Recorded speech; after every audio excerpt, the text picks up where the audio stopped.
Et bonjour à tous, bienvenue sur la chaîne de l'AMSC Débrief. On se retrouve aujourd'hui pour le débrief du mercato hivernal de l'AMSC. C'est parti.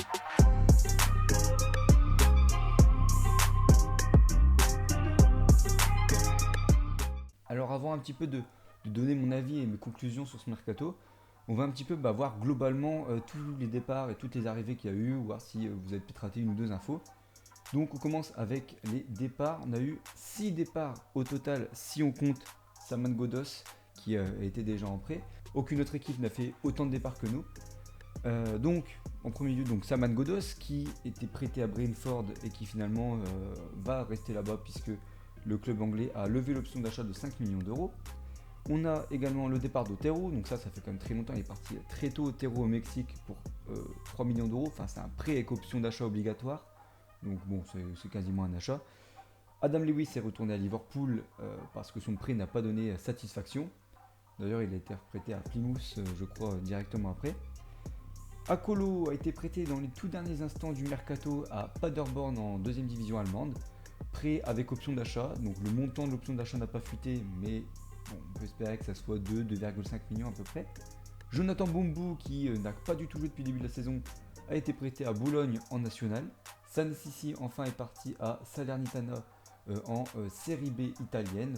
Le montant n'a pas fuité, mais ça doit être une petite somme, 100 000, 200 000 euros peut-être.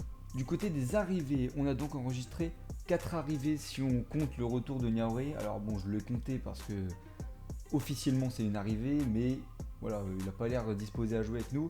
Sinon, Racine Colli était la première vraie recrue du club, à peu près 10 jours avant la fin du mercato. En provenance donc de Nice, un prêt sans option d'achat, latéral gauche sénégalais de 25 ans. Dans les 2 derniers jours du mercato, on a eu donc 2 arrivées. On a eu Abou Ouattara, un jeune joueur de Lille de 21 ans qui n'a jamais réussi à percer un petit peu au groupe pro. Il avait juste fait une seule apparition avec Lille avant d'être prêté au Vitória Guimarães au Portugal. Mais bon voilà, ça n'a pas été très fructueux comme prêt et finalement Amiens a réussi à l'obtenir en prêt avec option d'achat. Donc ça, on va le voir, c'est plutôt intéressant. Et enfin, la dernière arrivée qui s'est fait aussi tout à la fin, c'est Diakabi, ancien espoir du football français qui a évolué à Monaco, qui a évolué à Rennes, qui ensuite est parti en Angleterre et qui malheureusement en Angleterre, il n'a pas réussi à faire ses preuves. Et finalement, il trouve donc un point de chute à Amiens avec donc un prêt de 18 mois. Alors ce qui est bizarre, c'est que j'ai cru voir que son contrat se terminait à la fin de la saison, donc au bout de 6 mois. Donc est-ce que c'est un prêt, mais finalement ça sera presque, il nous appartiendra dans 6 mois, je ne sais pas vraiment. En tout cas, il est sûr à la c'est pour 18 mois. Du coup, au total, dans les transferts, on a à peu près 8 millions de bénéfices si on compte les 5 millions de Godos plus les 3 millions d'Otero qu'on est sûr d'avoir.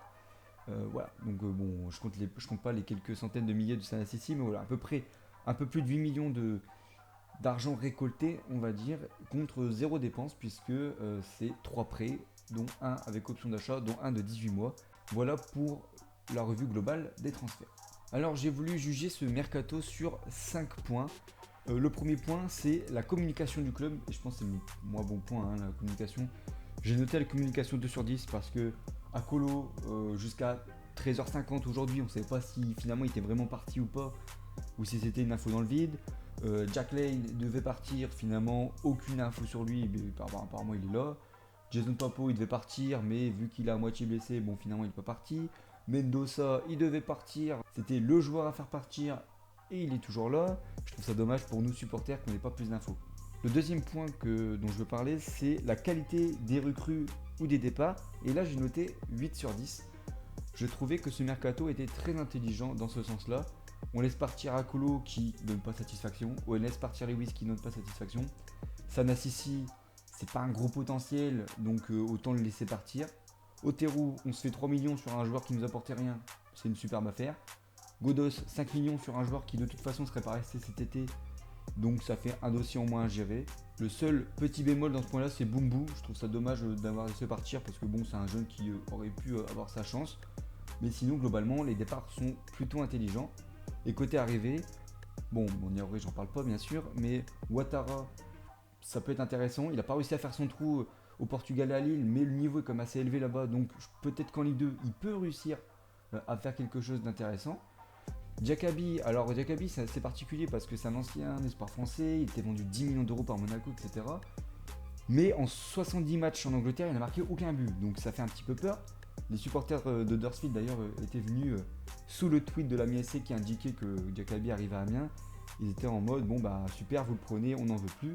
Un peu comme nous avec Otero quand il est arrivé à Santos Laguna. Donc voilà, en plus il a repris le numéro 11 de Otero, donc je sais pas si c'est un super signe.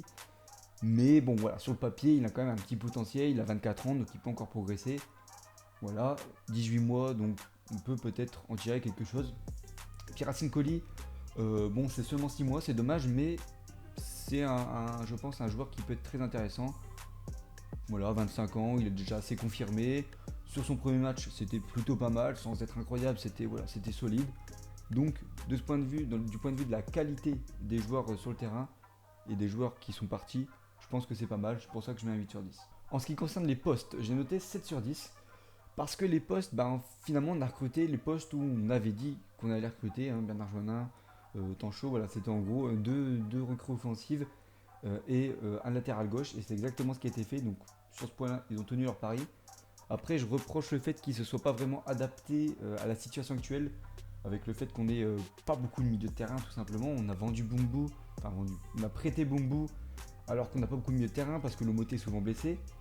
Et ce qui fait que derrière, on a Blin, Luzamba, Gomis, et derrière, on n'a plus rien, à part Lomoté à moitié blessé, et Timité qui joue pas à son poste, en fait. Donc voilà, peut-être recruter un milieu de terrain, ça aurait été intelligent. Surtout que là, vu que Mendoza reste, on va se retrouver avec beaucoup de joueurs offensifs, mine de rien. Donc voilà, je mets un 7 sur 10 quand même parce que c'est globalement pas mal. On s'est débarrassé des joueurs offensifs qui n'étaient pas bons, comme Akolo, comme Otero, Lewis et Sanassi, qui donnaient pas satisfaction sur le côté gauche, on les a laissés partir. Donc voilà, on va dire que globalement c'est intéressant. On va maintenant parler des types de transactions parce que c'est important de signaler. Et j'ai mis la note de 7 sur 10. Pourquoi ? Parce que je trouve qu'on a réussi déjà à faire partir des garçons comme Otero, c'est un prêt avec option d'achat obligatoire, donc un achat, c'est très très bien. On a fait partir Sanassi, voilà. Faire des ventes c'est mieux que des prêts ou des prêts avec option d'achat parce que ça donne une perspective d'avenir. On a fait venir Colli pour un prêt de 6 mois, donc ça c'est dommage je trouve. On aurait pu mettre une petite option d'achat au cas où, ça coûte rien finalement parce que je pense pas que Nice veuille vraiment l'intégrer dans leur plan. Par contre, le prêt d'achat de Ouattara, c'est une très bonne opération. Les 18 mois en prêt, ou on ne sait pas trop, en tout cas les 18 mois de Diakaby, c'est bien, ça permet de se projeter un petit peu sur le moyen terme. Donc du côté des arrivées, à part Colli, où je trouve qu'on aurait pu mettre une option d'achat, sinon les deux autres, c'est bien.